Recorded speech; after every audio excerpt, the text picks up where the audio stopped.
అహ్మదాబాద్లోని Narendra Modi stadium వేదికగా Kolkata Knight Riders sunrisers Hyderabad జట్ల మధ్య జరిగిన క్వాలిఫైర్ 1 మ్యాచ్లో కోల్కతా జట్టు 13.4 ఓవర్లలోనే 159 పరుగుల లక్ష్యాన్ని 8 వికెట్ల తేడాతో ఛేదించి అద్భుతమైన విజయాన్ని నమోదు చేసి కమిన్స్ సేన పరువు తీసింది. 4వసారి ఫైనల్స్లోకి అడుగుపెట్టింది. ఇంత కీలక మ్యాచ్లో ఎస్ఆర్హెచ్ జట్టు కనీస పోరాటం ఇవ్వలేకపోయింది. బ్యాటింగ్లో అట్టర్ ఫ్లాప్ అయిన హైదరాబాద్ జట్టు ఆ తర్వాత బౌలింగ్లో కూడా పేలవ ప్రదర్శన చేసింది. ఫీల్డింగ్లో మిస్ ఫీల్డింగ్లో క్యాచ్ డ్రాప్లు వేసి ఓడిపోయింది. ఇలా ఒక్కటేమిటి, అన్ని విభాగాల్లోనూ ఎస్ఆర్హెచ్ జట్టు ఈరోజు మ్యాచ్లో చేతులెత్తేసి అభిమానులను తీవ్రంగా నిరాశపరిచి ఓటమిని మూటగట్టుకుని క్వాలిఫైర్ 2కి సిద్ధమవ్వాల్సి వచ్చింది. హైదరాబాద్ జట్టు ఓడిపోవడం మ్యాటర్ కాదు, మరి ఇంత దారుణంగా ఓడిపోవడాన్ని అభిమానులు ఏమాత్రం జీర్ణించుకోలేకపోతున్నారు. కనీస పోటీ ఇవ్వకుండా మొత్తం ఆటగాళ్లందరూ కూడా ఇంత దరిద్రంగా ఆడడాన్ని అభిమానులు తప్పుపడుతున్నారు. అహ్మదాబాద్లో ఈ ఏడాది జరిగిన 6 మ్యాచ్లలో 2 సార్లు మొదటి బ్యాటింగ్ చేసిన వాళ్లు గెలవగా 4 సార్లు రెండవసారి బ్యాటింగ్ చేసిన వాళ్లే గెలిచారు.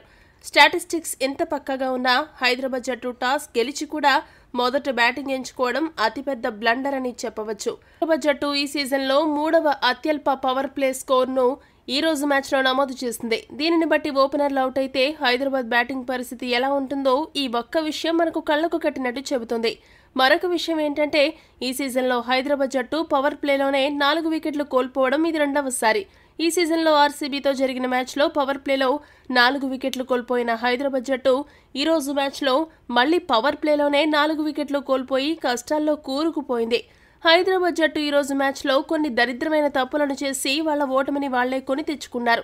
అసలు హైదరాబాద్ జట్టులో షాబాజ్ అహ్మద్, అబ్దుల్ సమద్, వైశాఖ్ నాథ్ ఎందుకున్నారో కనీసం క్రికెట్ పైన అవగాహన ఉన్న ఎవరికీ అర్థం కావడం లేదు. అసలు ఈ ముగ్గురిని తీసుకుని హైదరాబాద్ జట్టు ఎలా తుది జట్టును రూపొందించిందో కూడా ఎవరు ఊహించలేకపోతున్నారు. షాబాజ్ అహ్మద్ అటు బౌలింగ్ ఇటు బ్యాటింగ్లో అట్టర్ ఫ్లాప్. అబ్దుల్ సమద్ ఆడింది తక్కువ, బిల్డప్ ఎక్కువ. అసలు సమద్ ఒక్క మ్యాచ్ విన్నింగ్ ఇన్నింగ్స్ కూడా ఆడలేదు. అలాంటి ఆటగాడిని తీసుకోవడం వల్ల ఎటువంటి ఉపయోగం లేదు. వైశాఖ్ నాథ్ రషీద్ ఖాన్ లాగా గొప్ప స్పిన్నర్ ఏం కాదు, ఒక నార్మల్ స్పిన్నర్. ఈ ముగ్గురు ఆటగాళ్లను తీసుకోవద్దని చాలా మంది ఎస్ఆర్హెచ్ అభిమానులు, విశ్లేషకులు సలహా ఇచ్చారు. అయినా కూడా ఎస్ఆర్హెచ్ జట్టు ఆ ముగ్గురిని జట్టులోకి తీసుకుని వాళ్ల గొయ్యి వాళ్లే తవ్వుకున్నారు. క్వాలిఫైర్ 2 కోసం ఎస్ఆర్హెచ్ జట్టు షాబాజ్ అహ్మద్ను పక్కన పెట్టి వాషింగ్టన్ సుందర్ను జట్టులోకి తీసుకోవాలి. అబ్దుల్ సమద్ను తప్పించి మయాంక్ అగర్వాల్కు అవకాశం ఇచ్చి 4వ స్థానంలో బ్యాటింగ్కు దింపాలి. వైశాఖ్ నాథ్ను తీసేసి గ్లెన్ ఫిలిప్స్ను జట్టులోకి తీసుకోవాలి. అభిషేక్ శర్మ, గ్లెన్ ఫిలిప్స్తో కనీసం 1 ఓవర్ వేయించాలి. ఎస్ఆర్హెచ్ కనుక క్వాలిఫైర్ 2లో ఈ 3 మార్పులు చేయకపోతే ఖచ్చితంగా ఐపీఎల్ 2024 నుండి ఎలిమినేట్ అవ్వడం ఖాయం. ఎంత గొప్ప వనరులు అందుబాటులో ఉన్నా కూడా ఏదీ ఉపయోగించుకోకుండా ఎస్ఆర్హెచ్ జట్టు వ్యూహాత్మక తప్పిదాలతో వాళ్ల గొయ్యిని వాళ్లే తవ్వుకుంటున్నారు. ఈ మ్యాచ్ హైలైట్స్ విషయానికి వస్తే టాస్ గెలిచిన హైదరాబాద్ జట్టు మొదట బ్యాటింగ్ చేయాలని డిసైడ్ అయింది. ఎప్పుడూ మెరుపు ఆరంభం ఇచ్చే హైదరాబాద్ ఓపెనర్లు కీలకమైన క్వాలిఫైర్ మ్యాచ్లో మాత్రం చేతులెత్తేశారు. ట్రావిస్ హెడ్ 0 పరుగులకు అవుట్ అవ్వగా మరో ఓపెనర్ అభిషేక్ శర్మ 3 పరుగులు చేసి వెనుదిరిగాడు. ఆదుకుంటాడనుకున్న నితీష్ రెడ్డి 9 పరుగులకు అవుట్ అవ్వగా 4వ స్థానంలో వచ్చిన షాబాజ్ అహ్మద్ గోల్డెన్ డకౌట్ అయ్యాడు. దీంతో ఎస్ఆర్హెచ్ జట్టు 39 పరుగులకే 4 వికెట్లు కోల్పోయింది. ఇలా వరుసగా వికెట్లు పడుతున్న 1 డౌన్లో వచ్చిన త్రిపాఠి ఎక్కడా డౌన్ అవ్వకుండా అద్భుతమైన బ్యాటింగ్తో ఆకట్టుకుని చాలాసేపు ఒంటరి పోరాటం చేశాడు. రన్ రేట్ను తగ్గనీయకుండా వీలు చిక్కినప్పుడల్లా బౌండరీలు కొడుతూ స్కోర్ బోర్డును పరుగులు పెట్టించాడు.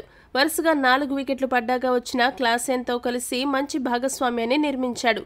వీరిద్దరూ కలిసి హైదరాబాద్ జట్టుకు కొత్త ఆశలు చిగురింపచేసే దశలో వరుణ్ చక్రవర్తి ఈ జోడీకి బ్రేక్ వేశాడు. 5వ వికెట్కు వీరిద్దరూ 62 పరుగుల భాగస్వామ్యాన్ని నెలకొల్పగా చక్రవర్తి బౌలింగ్లో క్లాసెన్ భారీ షాట్కు ప్రయత్నించి అవుట్ అయ్యాడు. ఈ మ్యాచ్లో క్లాసెన్ 21 బంతుల్లో 150 స్ట్రైక్ రేట్తో 32 పరుగులు చేశాడు. ఆ తర్వాత సమద్తో కలిసి మరో కీలక భాగస్వామ్యాన్ని నిర్మించే క్రమంలో రస్సెల్ సూపర్ ఫీల్డింగ్ దెబ్బకు రాహుల్ త్రిపాఠి రన్అవుట్ అయ్యాడు. ఈ రన్అవుట్లో ఇద్దరి తప్పు ఉందనే చెప్పాలి. అబ్దుల్ సమద్ బంతిని కొట్టి బంతి ఎక్కడికి వెళుతుందో చూసుకోకుండానే వేగంగా పరిగెత్తాడు. రాహుల్ త్రిపాఠి మాత్రం బంతిని చూస్తూ పరిగెత్తడమే మర్చిపోయాడు. చాలా నెమ్మదిగా పరిగెత్తుతూ మధ్యలో ఎందుకో కన్ఫ్యూజ్ అయ్యి ఆగిపోయాడు. అలా అద్భుతంగా ఆడుతున్న త్రిపాఠి ఇన్నింగ్స్కు 35 బంతుల్లో 157 స్ట్రైక్ రేట్తో 55 పరుగులు చేశాక బ్రేక్ పడింది. ఇక అబ్దుల్ సమద్ ఎప్పటిలాగానే అట్టర్ ఫ్లాప్ పర్ఫార్మెన్స్తో 16 పరుగులు చేయగా ఇంపాక్ట్ ప్లేయర్గా వచ్చిన సన్వీర్ సింగ్ గోల్డెన్ డకౌట్ అయ్యాడు. హైదరాబాద్ జట్టు కనీసం 150 పరుగులైనా చేస్తుందా అనే అనుమానం ఉన్న తరుణంలో కెప్టెన్ కమిన్స్ చివర్లో పోరాడి 24 బంతుల్లో 30 పరుగులు చేసి హైదరాబాద్ పరువు కాపాడాడు. దీంతో హైదరాబాద్ జట్టు 19.3 ఓవర్లలో 159 పరుగులు చేసి ఆలౌట్ అయింది. ఈ మ్యాచ్లో స్టార్క్ సూపర్ బౌలింగ్తో ఆకట్టుకున్నాడు. ఇంత కీలకమైన క్వాలిఫైయర్ మ్యాచ్లో తన అనుభవాన్నంతా రంగరించి అద్భుతమైన పర్ఫార్మెన్స్తో 3 వికెట్లు పడగొట్టి స్టార్ ఆఫ్ ద మ్యాచ్గా నిలిచాడు. హైదరాబాద్ జట్టుని కుప్ప కూల్చాడు.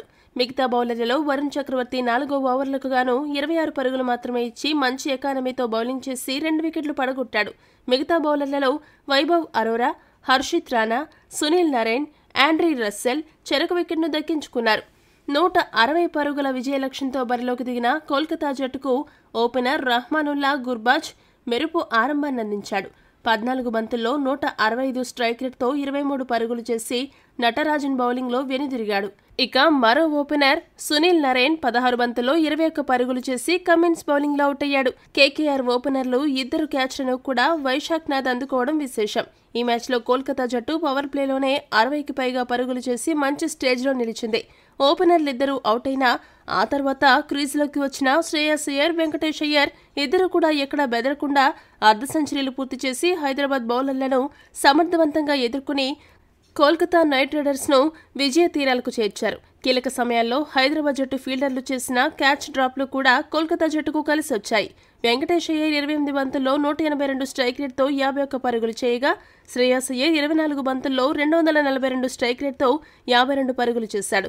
దీనిని బట్టి వీరిద్దరూ ఏ స్థాయిలో విధ్వంసాన్ని సృష్టించారో అర్థం చేసుకోవచ్చు. శ్రేయస్ అయ్యర్ అయితే చివర్లో ఎస్ఆర్హెచ్ బౌలర్లను ఉతికి ఆరేశాడు. ఈ రోజు మ్యాచ్లో నటరాజన్ మినహా మిగతా హైదరాబాద్ జట్టు బౌలర్లందరూ కూడా 10కి పైగా సగటుతో ధారాళంగా పరుగులు సమర్పించుకుని తీవ్రంగా నిరాశపరిచారు. కోల్కతా జట్టు 13.4 ఓవర్లలోనే 164 పరుగులు చేసి లక్ష్యాన్ని ఛేదించింది.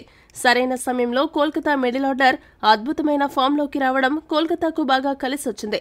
అలా కేకేఆర్ జట్టు సగర్వంగా ఫైనల్స్లోకి అడుగుపెట్టింది. ఈ వీడియో గనుక మీకు నచ్చినట్టయితే లైక్, షేర్, కామెంట్ చేయండి. మరిన్ని స్పోర్ట్స్ అప్డేట్స్ కోసం మా ఛానల్ను సబ్స్క్రైబ్ చేసుకోండి.